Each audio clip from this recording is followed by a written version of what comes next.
Bonjour and welcome to Cooking with Madame. Today we're going to be making a gratin dauphinois. Again, that's a gratin dauphinois. That is a French cheesy potato dish.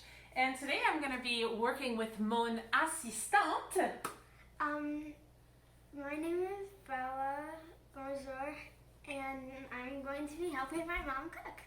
Okay, great. So the things that we're going to need to make this recipe, we're going to use 4 yellow potatoes. This recipe is going to serve 4 people, so I like to do 1 potato per person. You need 1 cup of milk, 1 cup of heavy whipping cream or heavy cream, 4 cloves of garlic minced.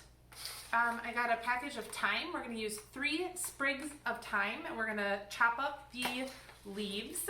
A teaspoon of ground black peppercorn, half a teaspoon or 1 teaspoon of salt, and then I've got some Parmesan cheese here that I'm going to grate up, so I need a half a cup of grated Parmesan cheese.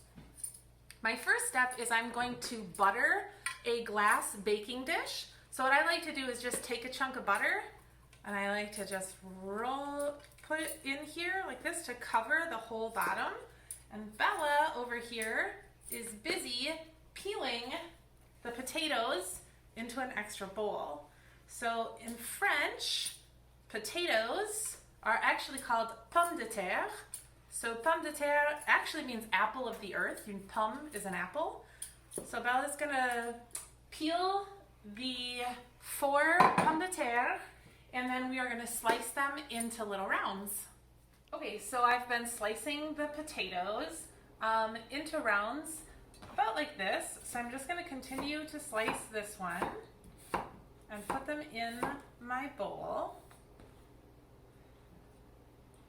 Try to make sure that the slices of your potatoes are the same thickness so that they cook evenly. Also, when you're cutting, remember that it's important that you tuck your fingers underneath. Also, if your potato is real rolly, what you can do is you can chop off a little bit of the bottom, then set it down, and this way it makes it so your potato is nice and sturdy.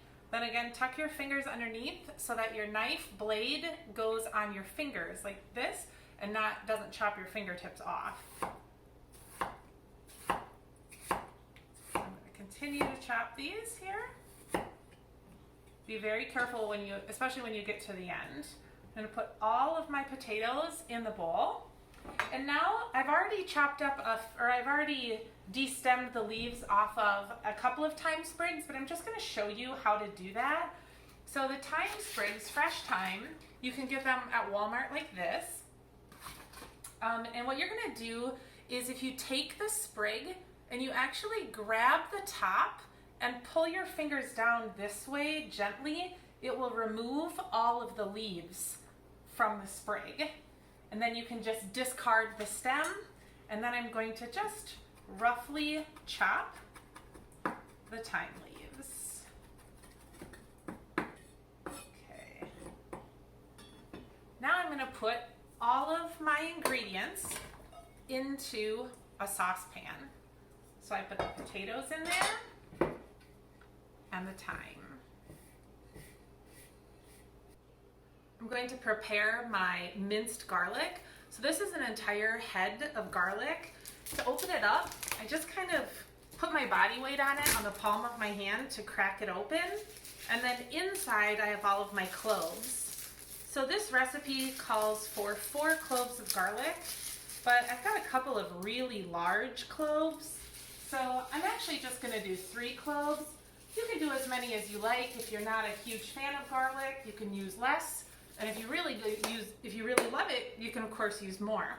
So when I cut my garlic, we've gone through this in some of the other recipes, but in case this is the first time you're seeing cutting into the garlic, I always like to cut off my ends of my garlic first. And I discard what I can.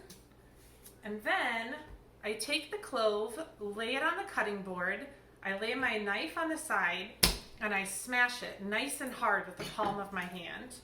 This is going to help me easily remove the rest of my garlic, or the rest of the skin. But now I'm going to finely mince my garlic.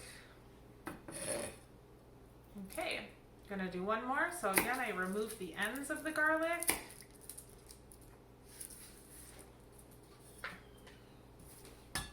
Smash it. Take off the peel. And mince it. Once I get all of that garlic together, just gonna go back through, run my knife through it again to get nice, small, fine pieces.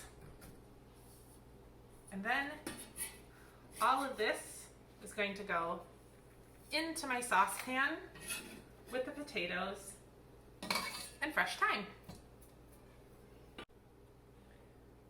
Now I add 1 cup of cream, 1 cup of milk,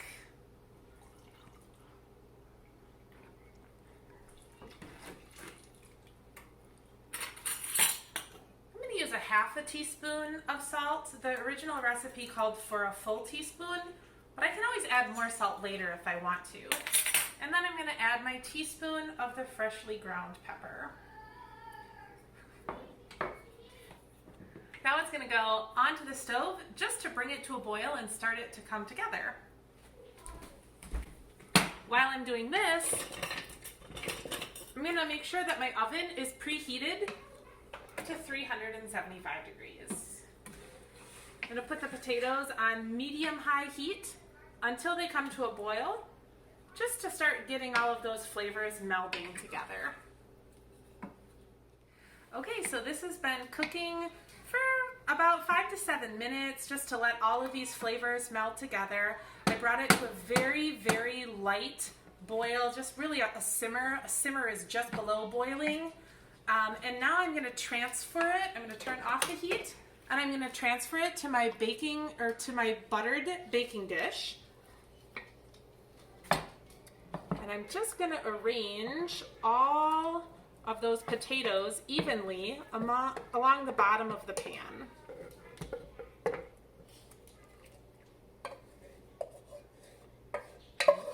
The final step is to put the shredded Parmesan cheese on top of all of the potatoes. So I used fresh Parmesan cheese, which I think is the best.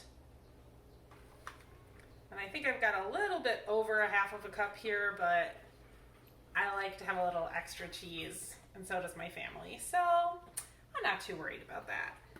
Okay. And now I'm going to put it into the oven at 375 degrees, where it's going to cook for about 40 minutes. Or until the potatoes are tender and the cheese and cream are bubbly.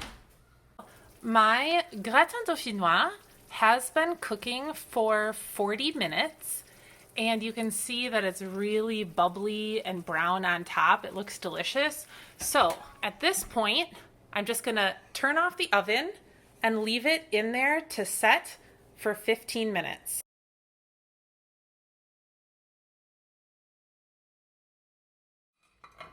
I just took the potatoes out of the oven. They'd been sitting in there for about 15 minutes. The sauce has thickened a little bit more. And mon assistante, Bella, is back. My assistant, Bella, is back. Bonjour. And she's going to serve her friends and her sister. So I'm just going to scoop that up. Delicious.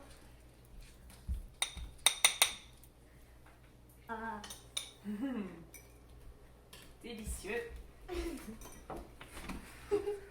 Okay. Okay, this is Is it really hot? yeah. This is good though. But I don't want to burn my tongue.